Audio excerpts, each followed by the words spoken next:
阮即马就邀请你做伙观赏第一届中东硕士 MEVEG 大会，这场会议的第22集，2010年12月7日，伫阿拉伯联合大公国杜拜举行。阿拉神拉什蒂博士伊将讨论食肉、癌症甲营养之间的关系。Now we all think the heart is a muscular pump, which it is not, because you didn't have a heart for 20 weeks in a mother's womb. So heart is nothing. Heart is only giving a twist. And that's very important because, have you seen your bathtub when you take a bath? The last part, have you seen, Ma? What happens to the water at the end? Let's see. What happens? Good girl, you're right. Come on. It whirls. Do you see that last bit? So the heart simply gives a whirling to the blood, and then the whirling collects energy and the blood flows. So our concept, see, this is a whirling.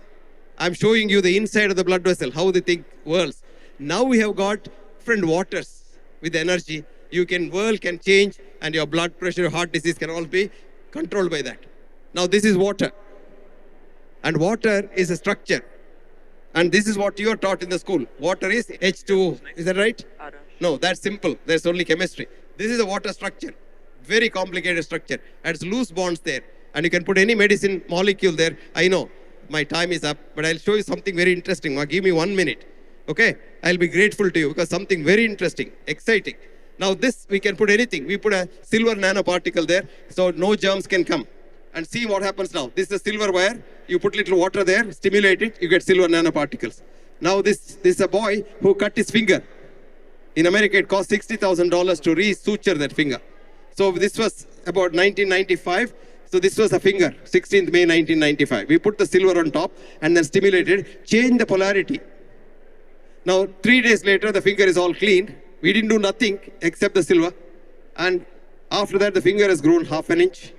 And you see the finger has grown almost full. And now you have the whole finger. And if you want to know what the finger was like, that's where it is. This is energy healing. And what is important, there's a message here. Each time you remove the bandage, there used to be a glistening stuff inside. We scrape it and send it to the lab. They say, we don't know where it is from. I said, we too don't know where it is from. Don't worry, but tell us what it is. After several laboratories, somebody said, oh, this is pluripotent stem cell. Mind you, human body can create its own stem cell like a salamander in your house. Have you seen a salamander cut its tail? It grows on its own. You and I can't do that because we get infected. And here is a method to avoid that, and you get a figure. Thank you very much. Thank you so much. Thank you so much, Professor Hegde. That was really very interesting. And it told us that the body can heal itself, right? I mean, we are all used to shortcuts in life, right? We like to get things done quicker. There's so much to do. So if I have a headache, it's easier just taking a Panadol rather than me sitting there and doing Reiki or something like that, because it takes a lot of time. Who's got the time? I don't know where we are running. We are running somewhere, but we have no clue where we are actually going. But the thing is that the natural products or the universe has healing there. But do you know what's stopping us? Actually, the pharmaceutical giants. I mean, I have a constant battle. I take medicines for my arthritis, agreed. But when I go to the doctors, I try to put in earplugs. Because what they want to tell me, I don't want to hear. I don't want them telling me that, oh, if you don't take this drug, you're going to be in a wheelchair. And the first moment my knee starts hurting, I say, oh my God, this vision of the wheelchair keeps coming into my mind again and again. So I thought, khalas, I'm not going to the doctors. If I go to the doctors, I'm not going to listen with it totally. The body has a self-healing power. I won't take much of your time. The only thing is that when I had my arthritis at a younger age, like anybody who gets cancer, diabetes, whatever, I ask the question, why? You know, the first thing is why? God, why me? You know, we all ask that. And then I started exploring deep into that. And everything has a purpose. And when we get the disease, it is a clear indication that something needs to be purified in our life so that we can pass things forward. If I didn't have the disease, I would not perhaps be empathetic towards all the other people who have autoimmune disease. I would never have gone into the research. I do a research all the time about how people can heal their diseases or ailments through food. In fact, I did a program on TV. It was on cancer. And the 5-6 things that came up, the abbreviation for is BBBCC. BBBCC. And that is broccoli, beetroot, black grape, carrots, and cabbage. Wallahi, there is so much healing in these. If we don't do anything else and just start exploring all these vegetables and all the nutrients, we can really heal ourselves.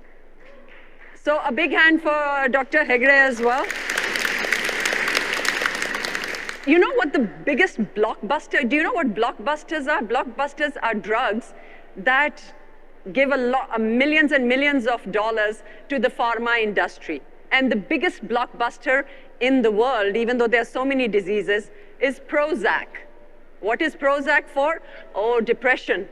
And what do people do? They just say, oh, I'm depressed. I think I'm depressed. I'm stressed. Let me pop some pills. And it never has the impact because the symptoms might go down, but the problem still remains. So all these ideas about breathing and yoga, that can really heal ourselves only if we are tuned towards it, right? Isn't that true? Excellent. So now we will be having a very interesting topic by Dr. Arash Rashidi. First, let's give a big hand to Dr. Hegde. Thank you so much, Dr. Hegde. I really enjoyed your presentation, especially about global warming, how he's put it into such an interesting perspective. And a little bit about Arash. It was a pleasure talking to him last night over dinner as well. He had lots of good ideas to share. He was born in Tehran. He did his BSc, MSc, and PhD, all in nutritional sciences at Shahid Behishti University of Medical Sciences, Tehran. As a human nutrition student, Arash was initially very interested in biomedical sciences, but gradually he shifted his studies into nutrition, epidemiology, community nutrition, and food and nutrition policy and planning. In years, he's shown so much enthusiasm with R&D and with developing new functional foods, etc. He is also doing his MBA program in Mahan Institute, and he has co-authored scientific articles in 17 local and international journals. On the other hand, he's a language lover and he enjoys his learning French, and his hobbies are traveling and trekking. So let's put our hands together for Arash. Good morning, ladies and gentlemen. Professor said yesterday about 3 difficult things in the world. I remember the third one is to speak after a good speaker. I'm not really comfortable to talk after you, but anyways, because this is my responsibility to be here and talk to you. First, thank to all the organizing committee to invite me for this conference, this festival, and my presentation. I'm going to talk about the relationship between meat and cancer, not because we are in a vegetarian conference and not because I'm an ovo-lacto vegetarian, but because this is one of the main issues in the world of nutrition. You know that I'm a nutritionist, and that's why different food items, different dietary patterns are important to us. 4 facts. Cancer is the second cause of death, mortality in the world in most societies. However, we know that in some societies, accidents and injuries are the second one. But in most societies, I can guess even in Emirates, in Iran, in this region, in Western world, cancer is the second one. But more than this, which you cannot find in any textbook, is the second fact. This is the first, let's say, cause of fear and anxiety. For healthy people, it may come up from somewhere, one day, nobody knows, and then the treatment is much tougher than coronary vascular disease as the first cause of mortality and death. And even it is a fear and anxiety for the family of the patient, even for the health staff. So in terms of the quality of life, it's very important to try something, make research or do research or find good management alternatives to manage cancer. The third fact is, especially because of these two, and of course this is economy, this is business, billions of dollars each year is spent for research and management of cancer. And sometimes this is an opportunity, because I know many of my friends who were going to continue their graduate studies for PhD. If you have a proposal on cancer, money is there because everybody can support it. The fourth one is nutrition and lifestyle play as a major role. There is an estimation from the American scientists. They have shown that 30 to 40% of causes of cancer can be related to nutrition. And if we add other aspects of lifestyle, like stress, like alcohol drinking, like cigarette smoking, then it would be a very big share of cause. Because of all those facts I mentioned, in this, let's say, decade, around 2000, there was a group of scientists. They gathered together with a big money, and they tried to collect all information and research results to see which cancer can be related to which food items. And you can see the cover of the report of the research. And here I've brought the book. This is a joint activity by World Cancer Research Fund and American Institute for Cancer Research. Many scientists were in, and several universities in UK, in United States, in Italy, in Holland, Wageningen University. So they collected all valid research. I'm trying to convey this message correctly. Valid research, because as Professor said, there are lots of research, lots of articles, but they are not valid because there are some problems in sample size, in methodology, in analysis, in interpretation. These scientists, these great scientists, try to collect the valid research, put them together, review them, and draw their conclusion. Which food item can cause which, or act as a risk factor for which cancer type. And this is a 500-page report. You can download it on internet freely. Even you can ask the organization, they will send it to you free of charge. The last page of this report is a matrix, and I will show you there to show the relationship between different types of cancers and different food items or different risk factors.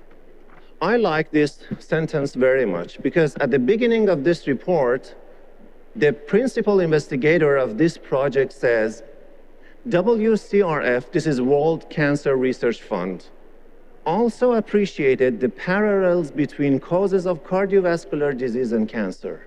In general, recommendations in this report to prevent cancer will also be of great relevance to cardiovascular disease. And this is a very important point in science today. Cancer, diabetes, hypertension, coronary vascular disease, stroke, they are not separate. So it doesn't need to take different strategy to prevent them. If you have healthy lifestyle, you can prevent, because these scientists says after the review that recommendations for cancer prevention is similar to recommendation for cardiovascular disease. And it's very interesting that scientists have shown even in a community with undernutrition, then there is a risk of overnutrition. So they are not different diseases. There are same roots for different disease. So it seems that all societies are in a process, but in different stages. It doesn't mean that undernutrition, wasting, stunting is different than obesity. Now we know that people in less developed countries, they are experiencing more obesity. it means that poverty and obesity are linked together. It's not the affluence that cause obesity. There is the only one exemption, which is alcohol. The recommendation of alcohol consumption is totally different from cancer prevention perspective and cardiovascular disease perspective. In this report, you will have 3 levels of evidence. If the relationship between one risk factor or protective factor with a type of cancer is really strong, I mean, we have enough data to say there is a link, they name it convincing. They say this is convincing evidence. It means that we are sure, almost sure. With this level of knowledge and science, we are sure. If there is a moderate relationship, it is probable. And if there is a weak relationship, but it doesn't mean there is nothing, it seems there might be some relationship, but we need more studies and more research to confirm it. Then it is limited suggestive. Going plant-based and losing 25-30 kilograms and changing my life for the better, it really opened my eyes to see that this is really the future of how I want to live my life. The evidence is clear. The future is definitely plant-based. His Royal Highness Prince Khalid bin Alawid bin Talal, vegan.